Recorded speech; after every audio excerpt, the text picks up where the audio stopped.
In this first unit of our course in data structure and complexity, data structures and algorithms, and we will mostly be interested in algorithm complexity, we will speak about lists. In order to do that, we will use two resources, the slides that you are already seeing, as well as one Colab notebook, one Jupyter notebook uploaded to Google Colab.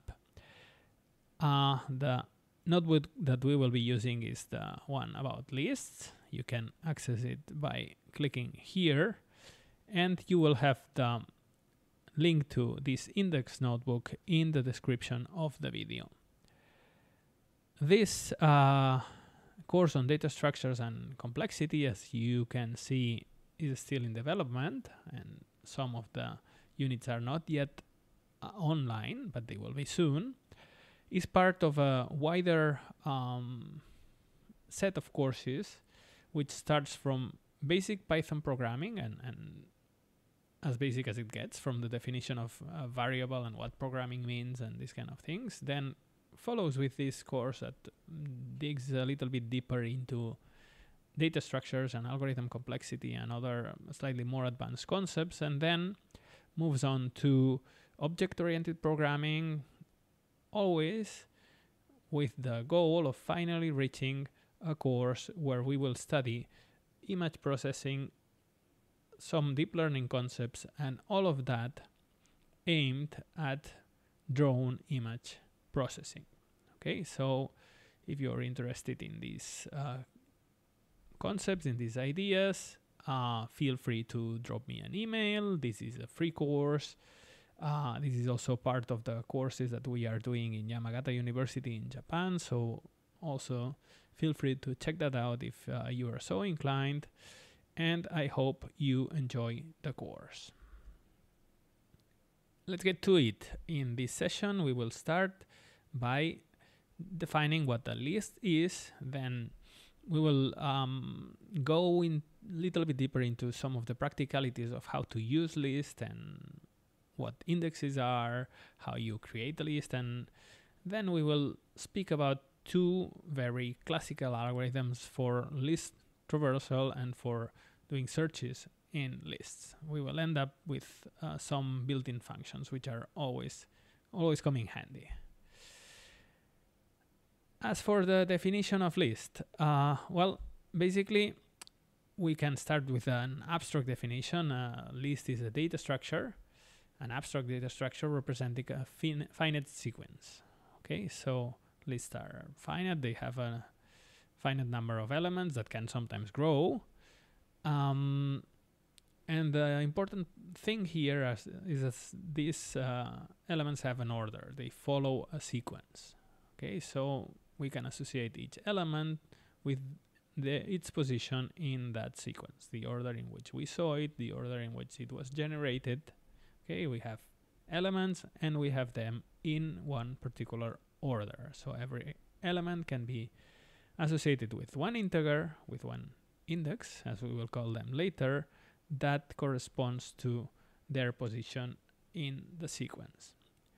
This type of data structure receives other names as sequences or arrays if you are more used to other programming languages like C++ or Pascal, for example. And we can just picture one of these lists here, for example, with this image. A list itself is a variable, and in Python, as we have already been seeing, all variables basically are pointers and are just small arrows that point to some position in memory. That's the variable that contains the list. That position in memory is the position of the first element in the list, and the first element in the list is the element that's associated with position 0, because things in Python, as in many programming languages, are indexed from 0 and not from 1. So this is position 0. And then from that element we can access all the rest of the elements. They are properly put in memory, and we can also jump from one element or from our list and access any element that we like. As you can see here, the types, the data types of the elements can be different. This is an integer, but this is a float. Positive and negative numbers, of course, but then we can also have strings, for example, or we could have here, as we will see later in other courses, lists that are made up of elements of types that we ourselves have defined. In Python, the syntax to create a list, an empty list, and an empty list, and an empty list would be the arrow that points at a position of memory that contains no element. Okay, this is a list with no elements, the empty list, the most basic list that we can create, a sequence with no elements. The syntax to create this is very simple. You just assign these square brackets to your list variables. Okay, and if we want, we can also start defining lists with some elements in them. Okay, let's see this in the Jupyter notebook. Okay, here we have a little bit similar explanation to what I have already done. I recommend that you read it with some time, because I also mention other things about data structures and so on, but here we get to our first code in this notebook. The cool thing about Jupyter notebooks is that we can have both things at the same time. We can have this explanation that it can contain images, it can be as detailed as necessary, and we can have these cells with code at the same time. For example, here I have defined a list using the syntax that I just mentioned, the square brackets for creating the list, and I'm also printing it. Okay, you can see the result of that here. Okay, then I'm also using the syntax where I can already include some elements in my list and printing it again, and I can get it here. As we have these in these comments, lists can contain elements of different types. Okay, so in my third list, I have included strings as part of the elements in my list, and I have printed again here. Of course, and this will be a running theme within data structures, we can use data structures combined with each other. At this moment, we only have one type of data structure, list, but we can make lists that contain lists. Okay, so for example, list with lists inside contains as its first element a list, this element that we defined here. Okay, and as its third element, the element in position 0 and the element in position 2, another list, the second list that we defined. And when we print that, we can see it in position 0. In the first position of the list, we have the empty list, and in position 2, the third position in the list, we have the list. And we also put the other list that we created here and added some Boolean values, which can, of course, also be part of lists. Okay.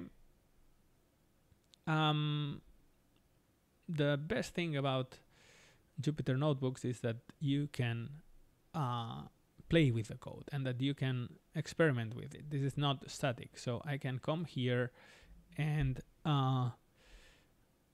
add to my list. Okay, and now after I have run the code, and you have to do that with Shift plus Enter, then my element also is here. Okay, if I make a mistake and write things wrong, then the Python interpreter will complain. You are assigning nothing, so there is some problem here. Okay. The way to follow this course is, of course, to listen to these videos and then read through the material and most especially play with the code. Be sure that you understand it, that the concepts that I'm teaching really register and that you can understand what is being said. Okay. In particular, here you have some practice exercise. Sometimes I will leave some cells, some code cells open for you to do something particular. For example, here you can just do the same that I did before, define a few lists and check that you understand how this is written and so on.